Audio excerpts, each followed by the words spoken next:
혹시 이런 상상을 해보신 적 있으신가요?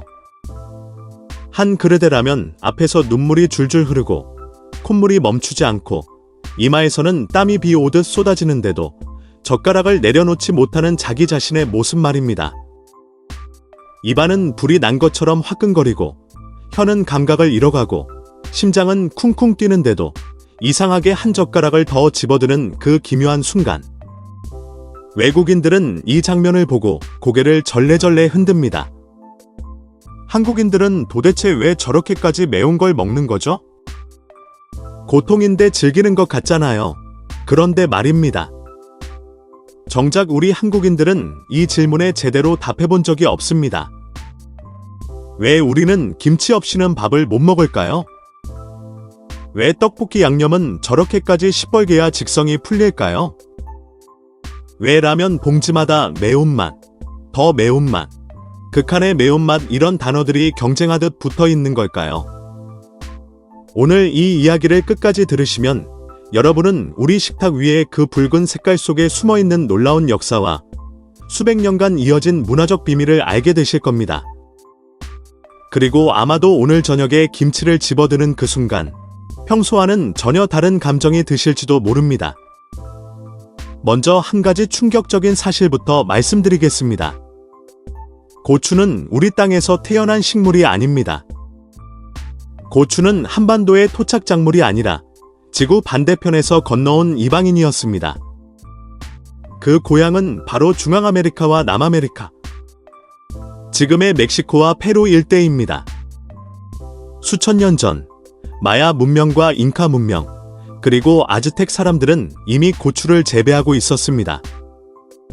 그들은 고추를 단순한 양념으로만 쓰지 않았습니다. 놀라지 마세요. 고대 아즈텍에서는 죄를 지은 아이를 벌할 때 불에 태운 고추 연기를 얼굴에 쏘이게 했다는 기록이 남아 있습니다. 그만큼 고추는 신성하고 무서운 식물이었던 것이죠. 그러던 고추가 어떻게 머나먼 한반도까지 왔을까요? 그 여정의 시작은 1492년 콜럼버스가 아메리카 대륙에 발을 디딘 순간입니다. 유럽인들이 신대륙에서 가장 놀라워한 것 중 하나가 바로 이 작고 빨간 열매였습니다. 당시 유럽에서 후추는 금만큼이나 비싼 향신료였습니다. 서민들은 평생 후추 하나에 맛볼 수 없을 정도였죠. 그런데 이 고추라는 녀석은 후추보다 훨씬 강렬하고 심지어 쉽게 기를 수 있었습니다. 스페인과 포르투갈 상인들은 이 황금보다 더 실용적인 향신료를 배에 실어 전 세계로 퍼뜨리기 시작합니다. 인도로, 중국으로, 일본으로, 그리고 마침내 우리 한반도까지 말입니다. 그렇다면 고추가 이 땅에 들어온 정확한 시점은 언제일까요? 학자들의 연구에 따르면 고추는 대략 16세기 말에서 17세기 초 임진왜란 전후에 한반도에 유입되었을 것으로 추정됩니다. 가장 유력한 설은 일본을 통해 들어왔다는 것입니다. 당시 일본에는 포르투갈 상인들을 통해 이미 고추가 전해져 있었고 이 고추씨가 임진왜란이라는 거대한 전쟁의 혼란 속에서 병사들의 보침이나 상인들의 짐 사이에 섞여 한반도로 흘러들어왔다는 것이죠. 그런데 여기서 정말 흥미로운 사실이 나옵니다. 고추가 들어오고 나서 곧바로 김치가 빨개진 것이 아니라는 겁니다. 놀랍게도 최소 100년, 길게는 150년이 넘는 시간 동안 우리 조상님들은 고추를 거의 먹지 않았습니다. 그저 마당 한 구석에 심어놓고 관상용으로 바라보거나 약재로 조금 쓰는 정도였습니다. 17세기 후반에 편찬된 농업서, 농가집성이나 그 이후의 기록들을 보면 고추는 매운 성질이 있어 약으로 쓸 수 있다 정도로만 언급되어 있습니다. 다시 말해 우리 할아버지의 할아버지, 그 위의 할아버지 시절까지만 해도 한국 밥상 위에는 빨간색이 거의 없었다는 뜻입니다. 그렇다면 지금 잠깐 상상을 해보시죠. 빨갛지 않은 김치, 하얀 배추를 그저 소금에 절여 물에 담가둔 희멀건 김치. 사실 이것이 원래 김치의 본 모습이었습니다. 김치라는 말 자체도 원래 침채, 즉 물에 담가놓은 채소라는 한자어에서 왔습니다. 조선 초기의 김치는 지금 우리가 알고 있는 그 강렬한 붉은 반찬이 아니었습니다. 무와 배추를 소금과 장, 그리고 천초라는 우리 토종 향신료로 절여 만든 담백하고 짭짤한 저장 음식이었죠. 그런데 18세기, 그러니까 영조와 정조 시대에 접어들면서 엄청난 변화가 일어납니다. 누군가가 처음으로 이 빨간 고춧가루를 김치 양념에 과감하게 섞어본 것이죠. 그 순간 무슨 일이 벌어졌을까요? 우선 색깔이 환상적으로 변했습니다. 칙칙했던 배추가 햇살을 머금은 듯 선명한 주홍빛으로 물들었습니다. 향은 또 어떻고요? 고추의 알싸한 매운 향이 마늘, 젓갈, 파의 향과 어우러지면서 입맛을 자극하는 깊고 복합적인 풍미가 탄생했습니다. 그리고 무엇보다 중요한 것, 바로 보존성입니다. 고추의 매운 성분인 캡사이신은 강력한 항균 작용을 합니다. 혹독한 겨울이 6달 가까이 이어지는 이 땅에서 상하지 않고 오래 먹을 수 있는 반찬은 생존 그 자체였습니다. 고추를 넣은 김치는 쉽게 쉬지 않았고 발효가 더 깊고 풍부해졌으며 영양가도 올라갔습니다. 그야말로 혁명이었던 것이죠. 자, 그럼 여기서 핵심 질문으로 돌아가 봅시다. 왜 하필 한국인들은 이토록 매운 것을 사랑하게 되었을까요? 단순히 맛있어서라고 하기에는 뭔가 부족합니다. 첫 번째 답은 바로 기후입니다. 한반도의 겨울은 가혹합니다. 영하 20도를 오르내리는 삭풍 속에서 뜨겁고 매운 한 숟가락의 국물은 생명을 지키는 따뜻한 포옹 같은 것이었습니다. 고추를 먹으면 몸의 심부 온도가 올라가고 혈액순환이 빨라지며 이마에 송골송골 땀이 맺힙니다. 그 순간 추위가 싹 물러갑니다. 우리 조상들은 과학적인 지식은 없었지만 몸으로 이미 알고 계셨던 겁니다. 추운 땅에서 살아남으려면 매운맛이 필요하다는 것을. 두 번째 답은 땅의 성질입니다. 한반도는 삼면이 바다로 둘러싸인 반도이고 여름에는 습하고 더운 몬순 기후를 가지고 있습니다. 이런 환경에서는 음식이 쉽게 상합니다. 고추의 살균력은 냉장고가 없던 시대의 자연 방부제였습니다. 김치 하나로 반년을 버티는 지혜, 그것이 바로 매운맛이 우리에게 선물한 유산입니다. 그런데 이 이야기는 단순한 음식 이야기로 끝나지 않습니다. 고추는 어느 순간 한국인의 정체성이 되었습니다. 한번 생각해 보세요. 한국 음식 중에 빨갛지 않은 것이 얼마나 될까요? 김치찌개, 된장찌개에 고춧가루, 순두부찌개, 육개장, 떡볶이, 불닭볶음면, 낙지볶음, 오징어볶음, 닭갈비, 제육볶음, 비빔밥에 고추장, 쭈꾸미, 아귀찜, 찜닭. 이름만 들어도 머릿속에 빨간 그림이 펼쳐집니다. 특히 고추장은 정말 독특한 존재입니다. 전 세계 어디를 가도 발효시킨 고추장이라는 개념을 가진 나라는 거의 없습니다. 고춧가루, 메주가루, 찹쌀, 소금, 엿기름을 섞어 수개월에서 수년간 발효시키는 이 신비한 양념은 한국인의 인내와 시간의 철학이 담긴 결정체입니다. 매운맛, 단맛, 짠맛, 감칠맛이 한데 엉켜있는 이 장 하나만 있으면 웬만한 재료는 모두 근사한 요리로 변합니다. 궁궐의 진상품이었던 순창 고추장부터 집집마다 장독에 담가 대대로 물려준 할머니의 고추장까지 이 빨간 장 속에는 우리의 시간이 녹아 있습니다. 흥미로운 통계 하나 말씀드리겠습니다. 국내 연구 자료들에 따르면 한국인 한 명이 1년 동안 소비하는 고추와 고춧가루의 양은 평균적으로 2에서 4kg에 달합니다. 나라별 비교해서 거의 세계 최상위권입니다. 거의 매일, 매 끼니 우리는 고추를 먹고 있는 셈입니다. 이쯤 되면 고추는 식재료가 아니라 산소나 물처럼 우리 삶에 스며든 존재라고 해야 할 것입니다. 그리고 과학은 이 매운 사랑에 정당성을 부여합니다. 캡사이신은 신진대사를 활발하게 해서 지방 연소를 돕고 엔도르핀이라는 행복 호르몬을 분비시켜 스트레스를 날려버립니다. 최근의 여러 건강 연구들에서는 적당한 매운 음식 섭취가 심혈관 건강, 염증 완화, 심지어 수명 연장에도 도움이 될 수 있다는 결과들이 계속 나오고 있습니다.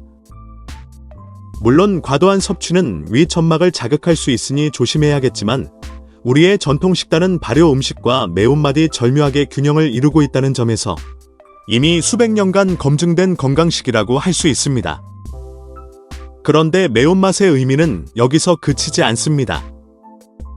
매운맛은 한국인의 성격 그 자체를 상징하게 됩니다.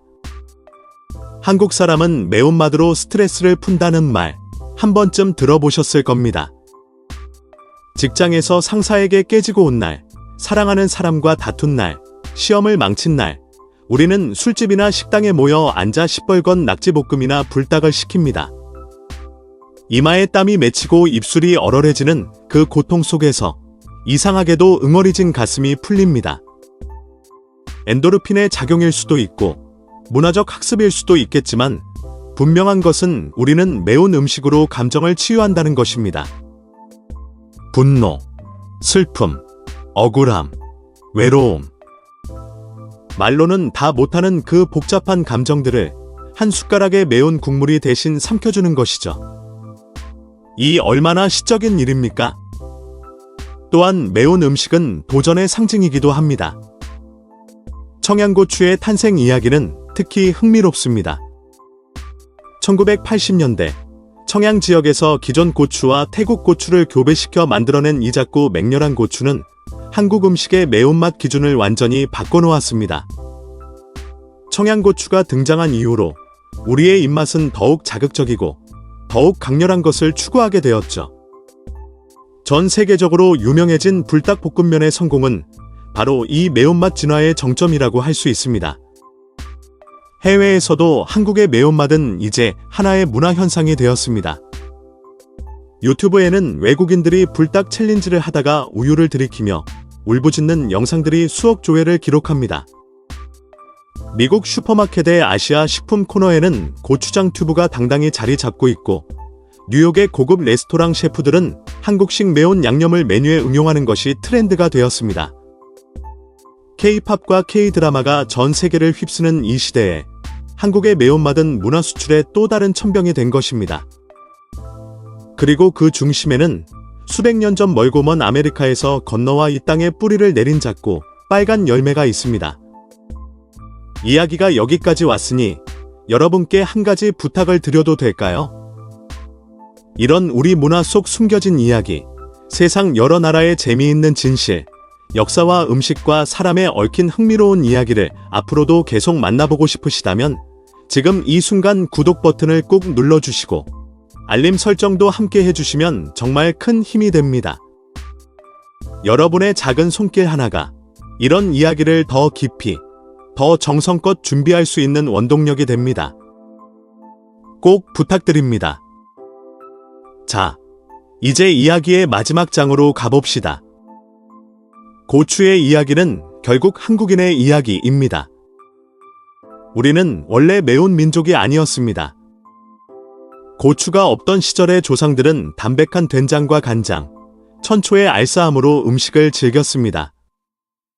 그러나 낯선 땅에서 온 이 붉은 씨앗 하나가 우리 식탁을 바꾸고 우리 겨울을 따뜻하게 덮여주고 우리 감정의 배출구가 되어주고 마침내 우리 정체성의 일부가 되었습니다. 외국인들은 묻습니다. 왜 한국인은 그렇게까지 매운 걸 먹죠? 이제 우리는 답할 수 있습니다. 그것은 단순히 맛의 문제가 아니라고. 수백 년의 역사, 혹독한 기후와의 싸움, 할머니에서 어머니로 이어진 장독의 시간, 그리고 눈물과 땀 속에서 피어나는 우리만의 카타르시스가 그 작은 고추 한 알에 모두 담겨 있다고 말입니다. 오늘 저녁, 냉장고에서 김치 한 조각을 꺼내 드실 때 그 빨간 색 속에 담긴 400년의 긴 이야기를 잠시 떠올려 보시기 바랍니다. 그것은 단순한 반찬이 아니라 우리가 누구인지를 말해주는 작은 역사책이니까요. 여기서 잠깐 지역별 매운맛 이야기도 빼놓을 수 없습니다. 같은 한국 땅 안에서도 매운맛의 결은 놀라울 만큼 다릅니다. 전라도의 매운맛을 떠올려 보세요. 전라도 음식은 젓갈이 풍부하고 양념이 진하며 매운맛 속에 깊은 감칠맛이 겹겹이 쌓여 있습니다. 같은 김치찌개라도 전라도식은 혀끝을 때린 뒤 목 안쪽에서 은근하고 길게 여운을 남깁니다. 반면 경상도의 매운맛은 좀 더 직선적이고 거칠고 솔직합니다. 마산 아귀찜이나 대구의 매운 찜갈비를 먹어보면 숨길 것 없이 화끈하게 밀어붙이는 그 기계가 느껴집니다. 충청도는 또 다릅니다. 충청도식 매운맛은 완만하고 은근합니다. 혀를 때리기보다는 서서히 데우는 그런 매운맛이죠. 제주도의 매운맛은 또 독특합니다. 바다의 짠 기운과 어우러진 매운탕 한 숟가락은 육지에서 맛볼 수 없는 해풍의 깊이가 있습니다. 서울 사람들이 먹는 떡볶이의 매운맛, 강원도 닭갈비의 매운맛, 모두 조금씩 다른 얼굴을 하고 있습니다. 한 나라 안에서 이렇게 매운맛의 스펙트럼이 다채롭다는 사실 자체가 우리가 얼마나 오랜 세월 고추와 대화해 왔는지를 증명해 줍니다. 그리고 또 하나 놓쳐서는 안 되는 이야기가 있습니다. 바로 우리 몸과 매운맛 사이의 놀라운 관계입니다. 과학자들이 밝혀낸 바에 따르면 캡사이신이 혀에 닿는 순간 우리 뇌는 실제로 화상을 입었다고 착각합니다. 그래서 뇌는 응급 처방으로 엔도르핀이라는 천연 진통제를 쏟아냅니다. 바로 이 엔도르핀이 매운 음식을 먹고 난 뒤의 교묘한 쾌감과 개운함의 정체입니다. 말하자면 우리는 매운맛을 통해 몸을 속여 행복 물질을 뽑아내고 있는 셈이죠. 어떤 학자들은 이를 자발적으로 즐기는 안전한 고통이라고 부릅니다. 롤러코스터를 타거나 공포 영화를 볼 때 느끼는 짜릿함과 비슷한 원리입니다. 우리는 안전이 보장된 상태에서 약간의 고통을 즐기며 그 끝에 찾아오는 해방감을 맛보는 존재인 것이죠. 이쯤 되면 매운 음식은 단순한 영양 섭취가 아니라 작은 심리 치료라고 해도 과언이 아닙니다. 퇴근 후 포장마차에서 혼자 먹는 매운 떡볶이 한 그릇이 왜 그렇게 위로가 되는지 이제 조금 이해가 되시죠? 기록의 세계로도 잠시 들어가 볼까요?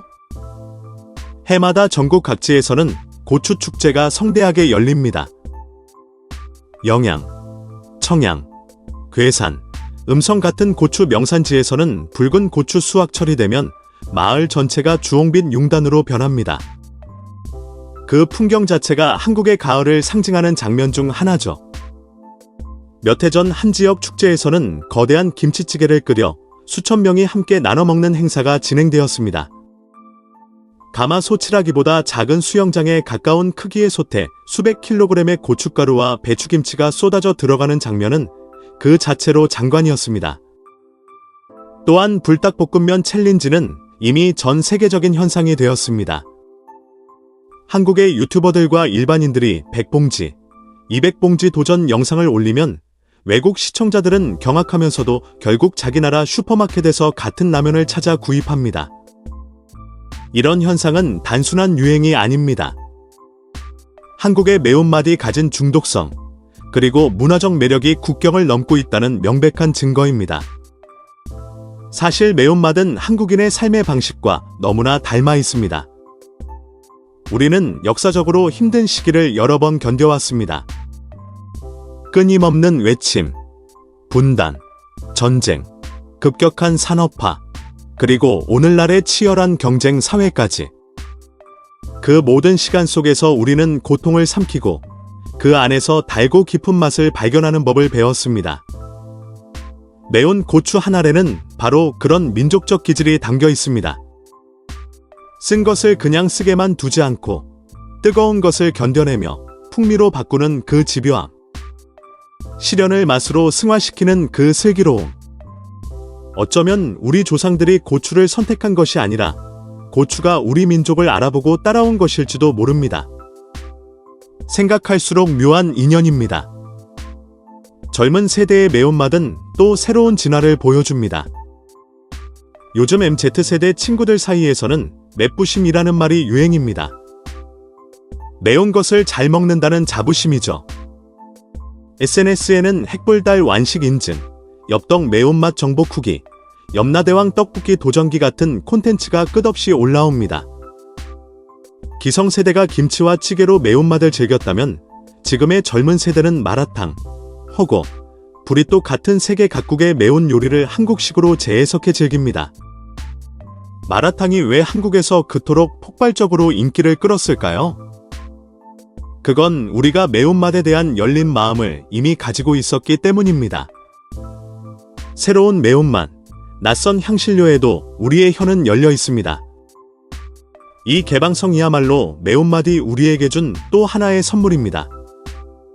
한편으로는 할머니의 장독대에서 익어가는 전통 고추장이 있고, 다른 한편으로는 편의점 진열대의 신상마라 라면이 있습니다.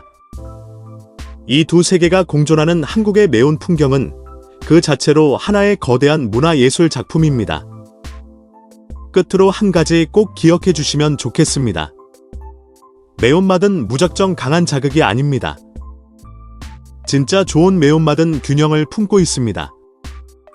매운맛 뒤에 달콤함이 있어야 하고, 얼얼함 뒤에 감칠맛이 남아야 하며, 뜨거움 뒤에 시원함이 받쳐줘야 진짜 한국의 매운맛입니다. 삼삼한 동치미 국물이 있어야 김치찌개의 매운맛이 완성되고, 시원한 맥주나 막걸리 한 모금이 있어야 매운 안주의 진가가 살아납니다. 우리는 자극만을 쫓지 않습니다. 우리는 조화를 쫓습니다. 그 조화 속에서 태어나는 깊은 맛이 바로 한식의 정체성이고, 더 나아가 한국인의 정체성이기도 합니다. 강함 속의 부드러움, 뜨거움 속의 차분함, 매움 속의 단맛. 이 모든 대조가 한 그릇 안에 담겨 있는 것, 그것이 바로 우리입니다. 오늘 이야기는 여기까지입니다. 여러분은 매운 음식을 드실 때 어떤 감정이 가장 크게 드시나요? 속이 시원해지는 해방감인가요? 땀과 함께 풀리는 스트레스인가요? 아니면 그저 혀끝의 짜릿한 쾌감인가요?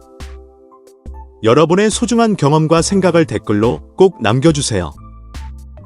하나하나 정성껏 읽어보겠습니다. 오늘도 제 이야기를 끝까지 들어주셔서 진심으로 감사드립니다.